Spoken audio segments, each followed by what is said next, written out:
Assalamualaikum warahmatullahi taala wabarakatuh. InsyaAllah hari ini kita akan mempelajari tajuk ilmu qiraat, yang mana kita akan belajar tentang pengenalan kepada ilmu qiraat. Anak-anak boleh merujuk buku panduan KKQ bermula muka surat 64. Seperti mana yang kita tahu, Al-Quran merupakan kitab suci yang terakhir yang diturunkan kepada Nabi Muhammad SAW.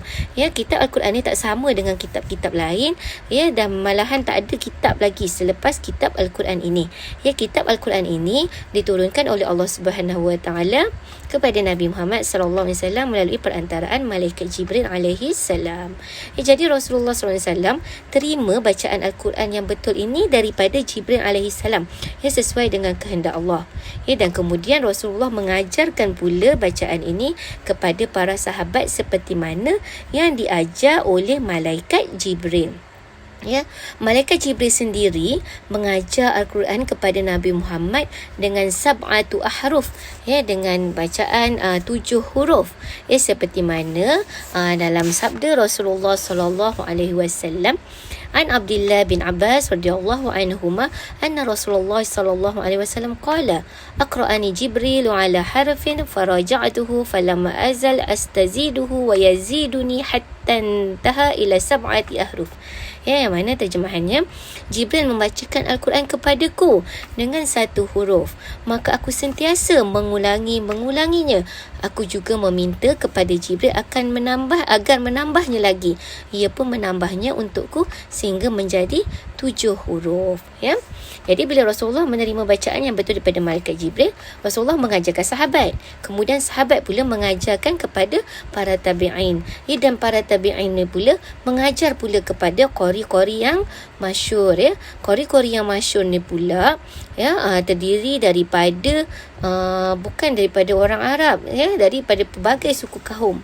Ya, bukan orang Arab saja. Jadi pelbagai suku kaum, antaranya Bani Tamim, ya, Asad, Qais dan sebagainya. Jadi pelbagailah ragam lahjah qiraat, ya, cara bacaannya, lafaz atau bahasanya. Ya, jadi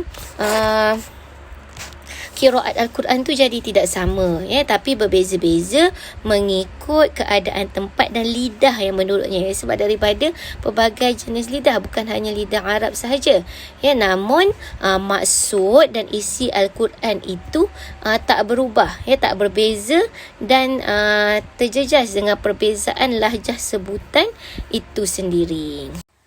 Sebelum kita mempelajari info tentang ilmu qiraat ini, ya, mari kita lihat sabda Rasulullah sallallahu alaihi wasallam, inna hadzal qur'ana unzila ala sab'ati ahrufin faqra'u ma tayassara minhu. Riwayat Al-Bukhari, maksudnya sesungguhnya Al-Quran itu diturunkan atas 7 huruf, maka bacalah olehmu oleh yang mudah di antaranya. Okay, mari kita kenali ilmu qiraat ini. Ya, kita biasa dengar tentang qiraat, tapi kita baru nak mengenali apakah itu ilmu qiraat. Ya, info tentang ilmu qiraat ini namanya adalah ilmu qiraat. Ya, apa dia ilmu qiraat? Qiraat ini definisinya ilmu yang membincangkan tentang kalimah Al-Quran dan keadaan kalimah-kalimah Al-Quran tersebut seperti panjang, pendek dan sebagainya. Ya, dan tajuk-tajuk dalam ilmu qiraat ini ialah kalimah-kalimah Al-Quranul Karim dari segi penuturan dan cara pelaksanaannya, bagaimana kita bertutur dengannya dan cara melaksanakannya. Ya, dan apa faedah ilmu qiraat ini? Ya, ilmu qiraat ini dapat memelihara daripada tersalah, ya, dan juga terpesong ketika kita menyebut kalimah-kalimah Al-Quran, ya, daripada tersalah menyebut, yang pertama. Yang kedua, ia juga menjadi hujah kepada para fuqaha, ya, ulama-ulama fiqh ketika mencari hukum-hukum syarak sebagai panduan kepada umat. Okey. Apa kelebihan ilmu qiraat ni? Ilmu qiraat ni ialah semulia-mulia ilmu kerana ada kaitan yang rapat dengan Al-Quran. Ya. Siapakah penyusun ilmu qiraat ini? Penyusunnya ialah para imam qura'. Ya, ada yang mengatakan Hafs bin Umar Ad-Duri, ya, dan orang yang mula-mula menyusun ilmu qiraat ini ialah Abu Ubaidil Qasim bin As-Salam, ya, yang meninggal dunia pada tahun 224 Hijrah. Ya, dari mana ilmu qiraat ini diambil? Ya, pengambilannya adalah daripada sunnah, ya, sunnah Rasulullah SAW dan juga ijma' para ulama. Ya, bukan saja-saja ilmu qiraat itu susun, ya, ada sumber yang diambil. Ya, okey. Apakah tujuan ilmu qiraat ini? Tujuannya supaya kita dapat mengetahui bacaan imam-imam qura, ya, dan hukum mempelajarinya adalah fardu kifayah. Ya, nanti kita akan lebih teliti tentang hukum mempelajari ilmu qiraat ini. Seterusnya, mari kita mempelajari lebih lanjut tentang al-qiraat ataupun al-qiraatus sab'ah. Ya, kalimah al-qiraat ini, ya, dari segi bahasanya berasal daripada kalimah qara'a. Ya, qara'a yaqra'u qira'atan. Ya, yang mana maksudnya wajah-wajah atau cara-cara bacaan. Ya, dari segi istilah ilmu qiraat ini ialah yang pertama ialah cara-cara atau wajah bacaan yang dinisbahkan kepada imam-imam qiraat. Ya, definisinya yang kedua ialah wajah-wajah bacaan tertentu yang terdapat pada kalimah tertentu yang berhubung sanadnya terus kepada Rasulullah sallallahu alaihi wasallam. Ini adalah ta'rif al-qiraatus sab'ah, maksudnya cara bacaan yang dinisbahkan kepada imam qiraat, dan wajah-wajah yang terdapat dalam kalimah ini berhubung sanadnya kepada Rasulullah sallallahu alaihi wasallam. Okey, mari kita lihat apakah hukum belajar dan mengajar ilmu qiraat ini. Hukumnya adalah fardu kifayah. Seperti mana yang kita tahu, fardu kifayah ini fardu ke atas masyarakat. Jika tiada seorang pun dalam masyarakat yang mempelajari ilmu qiraat ini, maka seluruh masyarakat ini akan berdosa. Dan jika ada sebilangan yang telah mempelajari dan mengajar ilmu qiraat ini, maka yang lain terlepas daripada tanggungjawab itu. Okey. Mari kita lihat apakah kelebihan mempelajari al-qiraatus sab'ah ini. Terdapat banyak kelebihan mempelajari ilmu qiraat. Antaranya yang pertama, dapat terpelihara daripada sebarang kesalahan sebutan kalimah atau bacaan Al-Quran. Dapat elakkan daripada tersalah sebut bacaan Al-Quran itu. Yang kedua, dapat jaga kalimah Al-Quran daripada penyelewengan dan pengubahsuaian. Yang ketiga, dapat mengetahui segala bacaan imam qiraat yang mutawatir, yang bersambung. Dapat membezakan antara bacaan yang dibenarkan dan bacaan yang syazah. Syazah ni adalah lawan mutawatir, maksudnya bacaan itu janggal bersendirian. Yang kelima, dapat memperbagaikan wajah bacaan Al-Quran. Terusnya, mari kita lihat rukun qiraat. Al-qiraat mesti ada ketiga-tiga rukun ini. Ini rukun bacaan qiraat. Yang pertama, bacaan tersebut mesti menepati kaedah bahasa Arab dalam salah satu bentuknya. Mesti menepati kaedah bahasa Arab. Yang kedua, mesti menepati tulisan Mushaf Osmani. Yang ketiga, diterima secara mutawatir sejak dari zaman Rasulullah sallallahu alaihi wasallam. Ini adalah 3 rukun qiraat yang mesti ada. Seterusnya, mari kita lihat kategori qiraat. Qiraat yang pertama adalah al-qiraat al-mutawatirah.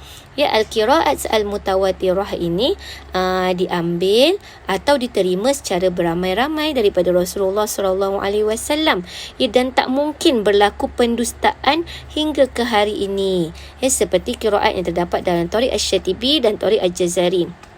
Maksudnya qiraat ni adalah diterima secara beramai-ramai, jadi tak mungkinlah ada yang berdusta kerana penerimaan secara beramai-ramai dan bersambung sanadnya dengan Rasulullah SAW.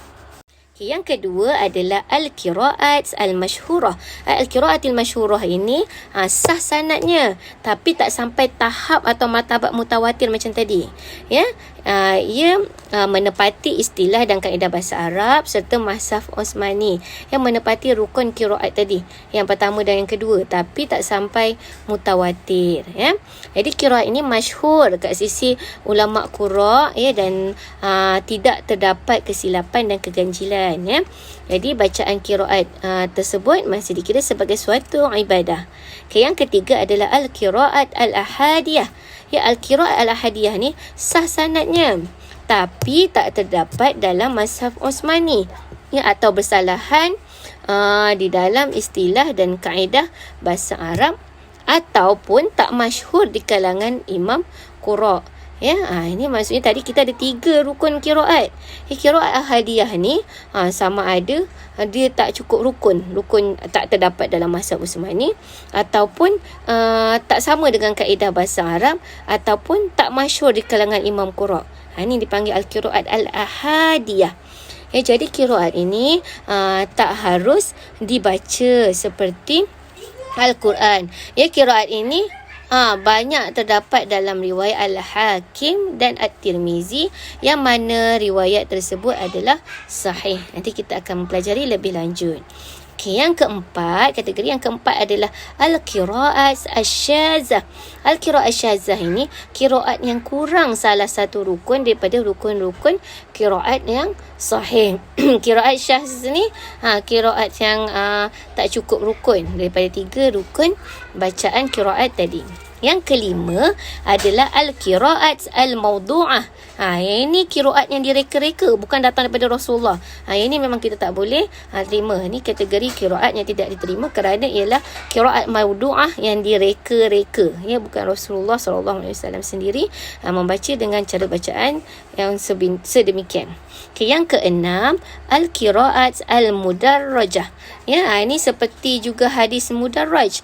Contohnya qiraat daripada Ibnu Az-Zubair radhiyallahu anhu. Qiraat al-mudarrajah ni ialah qiraat yang ditambah-tambah. Ia bertujuan untuk tafsirkan maksud ayat, seperti mana daripada qiraat daripada Ibnu Zubair radhiyallahu anhu, dalam surah Al-Imran 104 ini. Billahi minasyaitanir rajim. Wal takum minkum ummatun yad'una ilal khair wa ya'muruna bil ma'ruf wa yanhauna 'anil munkari wa yasta'inuna billahi 'ala ma asabahum. Kalimah wa yasta'inuna billahi 'ala ma asabahum ini adalah tambahan daripada Ibnu Zubair sendiri. Kalau kita lihat dalam surah Al-Imran ayat 104, ayatnya berakhir dengan wa yanhauna 'anil munkari. Wa yasta'inuna billahi 'ala ma asabahum ni adalah tambahan daripada Ibnu Zubair sendiri. Yang mana ahli qura' menyatakan bahawa qiraat yang ditambah oleh Ibnu Az-Zubair ni adalah tafsiriah, iaitu kalimah-kalimah tersebut bertujuan untuk mentafsirkan maksud ayat. Dia bukan ayat Al-Quran itu sendiri, hanyalah tafsir sahaja. Jadi kategori keenam ini dinukilkan oleh Imam As-Suyuti sahaja. Jadi kita hendaklah memahami kategori-kategori qiraat ni supaya kita dapat tahu manakah qiraat yang sahih untuk kita ikut. Alhamdulillah, pada hari ini kita dapat mengenali sedikit sebanyak tentang ilmu qiraat, yang mana ilmu qiraat ini adalah ilmu yang membincangkan tentang cara-cara kita menyebut kalimah-kalimah dalam Al-Quran berdasarkan kepada bacaan daripada ulama-ulama qiraat. Ini dapat memberi kemudahan kepada kita untuk beribadah. InsyaAllah kita akan sambung lagi tajuk qiraat ini dalam kelas KKQ yang akan datang. Ila liqa, ma'assalamah.